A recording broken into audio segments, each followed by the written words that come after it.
सितंबर 2018 में वो दिन आता है जब दिल्ली में 123 घंटे का मुशायरा मुकम्मल करके वो शायर, जहां पर दुनिया के सबसे बड़े लिटरेरी इवेंट के साथ पाकिस्तान का झंडा था, उसे हटाकर हिंदुस्तान का तिरंगा लगाने में कामयाब हो जाता है। उसका नाम है नदीम फर्रुख। साथियों, वैसे तो मैं जो जिम्मेदारी मुझे दी गई थी वो काम मैं कर ही रहा था, लेकिन चूंकि चंडीगढ़ यूनिवर्सिटी में हूँ और आप लोग अच्छा सुनते हैं, अच्छा सुन रहे हैं, तो मैं भी चाहता था कि मैं भी आपकी दुआएं और आपकी मोहब्बतें हासिल करूं। एक बात अर्ज करना चाहता हूं कि अभी अपूर्व विक्रम शाह ने जिस बात का जिक्र किया, एक वर्ल्ड रिकॉर्ड, जो लॉन्गेस्ट लिटरेरी इवेंट का वर्ल्ड रिकॉर्ड है, जो नॉन स्टॉप, इन्होंने 2 बार उसका जिक्र किया, दोनों बार में 123 घंटे बोल दिया। असल में वो 100 घंटे 23 मिनट तक चलने वाला लॉन्गेस्ट लिटरेरी इवेंट था। 23 घंटे इन्होंने बढ़ा दिए। अब मुझे अभी तक, यानी 2018 में वो बना था, अभी तक वो टूटा नहीं है। आज मुझे ये नई इंस्पिरेशन मिली है कि अब मैं उसे जल्दी खुद तोड़ूंगा और 123 घंटे से ही तोड़ूंगा। तो ये मुझे आज एक नया, इन्होंने इशारा, एक नया रास्ता दे दिया। तो बहरहाल अपूर्व का बहुत शुक्रिया, बाबा साहब आपका बहुत शुक्रिया कि जितने मोहब्बतों के साथ आप हम कलमकारों को सुन रहे हैं, और केडी सर आपका भी, और आपकी जो क्रिएटिविटी है उसके बारे में अपूर्व जब मुझे बताया कि जिस तरह से आप यहाँ हुनर को, आर्ट एंड कल्चर से जुड़े हुए एक्टिविटीज़ करने वाले बच्चों को जिस तरह से आप उन्हें तराशते हैं, जैसे उनकी परवरिश करते हैं, तो मुझे लगता है कि ये अपने आप में बहुत अमेजिंग एहसास है। जिस यूनिवर्सिटी में आप जैसे लोग हों, उन्हें किसी दूसरे देश से कुत्ता मंगा के उसको अपना नाम देने की जरूरत नहीं है, उनके बच्चे ही उनका नाम रोशन करने के लिए काफी होते हैं। हाँ, अब इशारों में ही बात की जा सकती है, आप जानते हैं, तो सीधे सीधे। अब मैं कुछ शेर गजल के पढ़ूं, आप इजाजत दें तो? इजाजत है? यहां से शुरू करता हूं। पहली बार यहां हाजिर हुआ हूं, लेकिन चंडीगढ़ यूनिवर्सिटी के लखनऊ कैंपस वाले प्रोग्राम में मैं था, तो यहां पहली बार हाजिर हुआ हूं, तो यहां से शुरू करता हूं कि वो पथराई सी आंखों को भी काजल भेज देता है,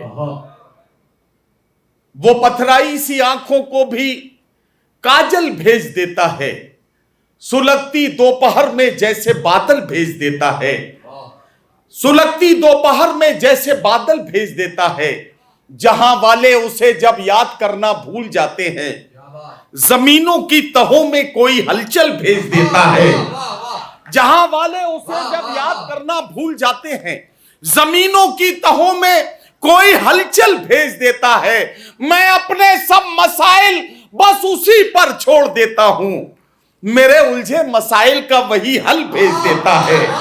मैं अपने सब मसाइल बस उसी पर छोड़ देता हूं, मेरे उलझे मसाइल का वही हल भेज देता है। और ये शेर कि जहां अहले खिरद तेवर बदल कर बात करते हैं, जहां अहले खिरद तेवर बदल कर बात करते हैं, वो इबरत के लिए 2-4 पागल भेज देता है। जहां अहले खिरद तेवर बदल कर बात करते हैं, वो इबरत के लिए 2-4 पागल भेज देता है, वो इबरत के लिए 2-4 पागल भेज देता है। यहां से 4-4 मिसरे और पढ़ता हूं, ये सुनिए, आसान आसान लफ्जों में गजल की जबान में बात करते हुए जिंदगी की सच्ची तस्वीर कि यूं ताल्लुक को तोड़ देते हैं, यूं ताल्लुक को तोड़ देते हैं, हंस के बातों को मोड़ देते हैं, साथ मांगो अगर अजीजों से, साथ मांगो अगर अजीजों से, मशवरा दे के छोड़ देते हैं। साथ मांगो अगर अजीजों से, साथ मांगो अगर अजीजों से, मशवरा दे के छोड़ देते हैं, मशवरा दे के छोड़ देते हैं। ये भी 4 मिसरे सुन लें कि सुबह मगरूर को वो शाम भी कर देता है, सुबह मगरूर को वो शाम भी कर देता है, शोहरतें छीन के गुमनाम भी कर देता है। वक्त से आंख मिलाने की हिमाकत न करो, वक्त इंसान को नीलाम भी कर देता है। वक्त से आंख मिलाने की हिमाकत न करो, सुबह मगरूर को वो शाम भी कर देता है, शोहरतें छीन के गुमनाम भी कर देता है। वक्त से आंख मिलाने की हिमाकत न करो, वक्त इंसान को नीलाम भी कर देता है। वक्त इंसान को नीलाम भी कर देता है। एक गजल यहां से शुरू करता हूं और वो ये है कि वो शख्स बाअमल था मगर जिद पाड़ गया। वो शख्स बाअमल था मगर जिद पे अड़ गया, अपनों से दूर होके मुसीबत में पड़ गया। अपनों से दूर होके मुसीबत में पड़ गया। एक बात अपूर्व मैं यहां गारंटी के साथ कहता हूं, ये जो 3 बच्चे बैठे हैं ना, ये दूसरी रो जो है इसमें ये 3 बच्चे, हाँ जो हाथ उठाया, इनके एक इधर और एक और बढ़ा लो, तो इन 5 लोगों में कम से कम 1-2 साल के बाद 2 कवि निकलेंगे, ये मैं गारंटी के साथ कहता। इनके चेहरे पहचान लीजिए गौर से, और ये आने वाले वक्त में आपकी इस डाइस पर परफॉर्म करते हुए और चंडीगढ़ यूनिवर्सिटी का प्रतिनिधित्व करते हुए नजर आएंगे, ये मैं गारंटी के साथ कह सकता हूं। हाँ, जैसे ये सुन रहे हैं उससे मैंने ये अंदाजा लगाया। अब मैं पढ़ता हूं कि वो शख्स बाअमल था मगर जिद पाड़ गया, अपनों से दूर होके मुसीबत में पड़ गया। मिट्टी से अपनी जो भी वफाएं न कर सका, मिट्टी से अपनी जो भी वफाएं न कर सका, वो पेड़ आंधियों में जड़ों से उखड़ गया। मिट्टी से अपनी जो भी वफाएं न कर सका, वो पेड़ आंधियों में जड़ों से उखड़ गया। उसने भी सबके साथ मेरी की मुखालिफत, उसने भी सबके साथ मेरी की मुखालिफत, जिसके लिए मैं सारे जमाने से लड़ गया। उसने भी सबके साथ मेरी की मुखालिफत, जिसके लिए मैं सारे जमाने से लड़ गया, जिसके लिए मैं सारे जमाने से लड़ गया। और ये शेर के जिस दिन मेरे उरूज की उसने खबर सुनी, जिस दिन मेरे उरूज की उसने खबर सुनी, उस दिन से उसका ज़हनी तवाजुन बिगड़ गया। जिस दिन मेरे उरूज की उसने खबर सुनी, उस दिन से उसका ज़हनी तवाजुन बिगड़ गया। कभी झूठे उसूलों की तरफदारी नहीं होती, किसी के सामने हमसे अदाकारी नहीं होती। कभी झूठे उसूलों की तरफदारी नहीं होती, किसी के सामने हमसे अदाकारी नहीं होती। अमीरे शहर बिकने पर बहुत मजबूर करता है, मगर खुशबू मेरी गजलों की दरबारी नहीं होती। अमीरे शहर बिकने पर बहुत मजबूर करता है, मगर खुशबू मेरी गजलों की दरबारी नहीं होती। सियासत ने दिलों में नफरतों का जहर बोया है, सियासत ने दिलों में नफरतों का जहर बोया है, वगरना गांव में नफरत की बीमारी नहीं होती।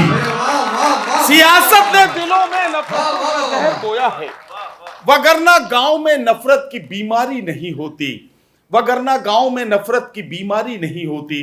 आपकी जहमतें तमाम होने में सिर्फ 1.5 मिनट 2 मिनट की दूरी है।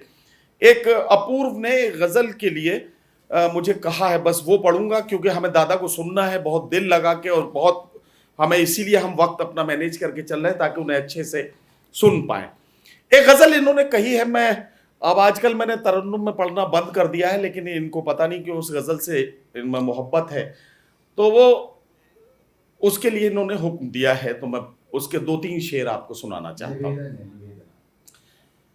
एक गजल है और उसकी तमहीद में मुझे सिर्फ इतना बताना है कि मुंबई में एक मुशायरा हो रहा था गेटवे ऑफ इंडिया पे, तो वहाँ मजरू सुल्तानपुरी साहब उस वक्त उस मुशायरे की सदारत कर रहे थे। मेरे जैसे किसी छोटे शायर ने मजरू साहब से कहा कि अरे साहब, अगर आप कभी हमें सुनते वक्त ऐसे हाथ उठा दें, जरा हमें दुआएं दे दें तो हमारी जिंदगी बन जाएगी। तो मजरू साहब ने कहा कि बेटे दाद ऐसे ही नहीं मिलती, चौंकाओ तो दाद पाओ। क्या बात है। अगर चौंका सकते हो तो दाद मिलेगी। अब मैं आपसे गुजारिश कर रहा हूं, अगर मैं आपको चौंकाने में कामयाब हो जाऊं तो मुझे अपनी दुआओं से नवाजिएगा। एक मतला पढ़ता हूं, आपको चौंकाने की कोशिश करता हूं। चाय की मेज पर एक हसरत बिछी रह गई, आज फिर चाय की मेज पर एक हसरत बिछी रह गई, आज फिर चाय की मेज पर एक हसरत बिछी रह गई, प्यालियों ने तो लब छू लिए, केतली देखती रह गई,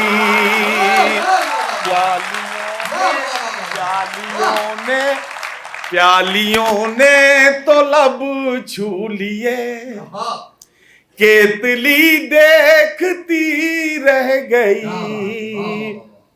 अब एक समाज का कड़वा सच आपके सामने, इस देखती रह गई काफिये को दोबारा इस्तेमाल करता हूं गजल में, और देखिए कि कुछ नया मजमून आपके सामने गजल में आएगा।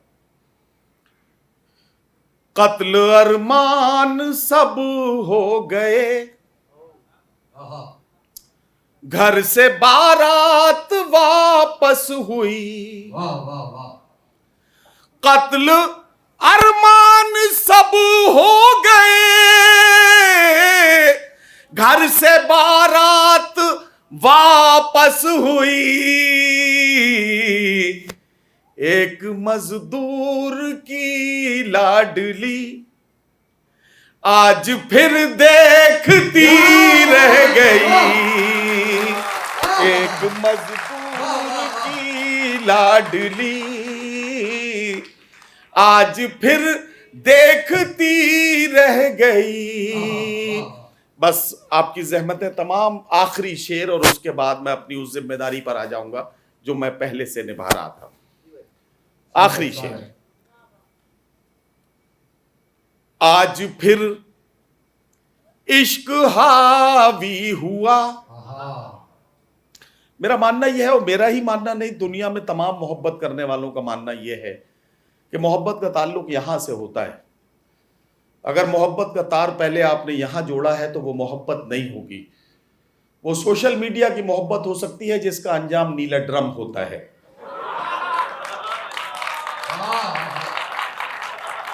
ना। तो जिसे आप मोहब्बत कहते हैं उसका ताल्लुक सीधा यहां से होता है। अब मैं उसे शेर बनाता हूं आपके खिदमत में पेश करता। आज फिर इश्क हावी हुआ और मंजिल जुनू को मिली, आज फिर इश्क हावी हुआ और मंजिल जुनू को मिली, आज फिर दिल ही पहले चला, अक्ल फिर सोचती रह गई, आज फिर दिल ही पहले चला, अक्ल फिर सोचती रह गई, मैं उसे देखता रह गया, वो मुझे देखती रह गई। बहुत शुक्रिया।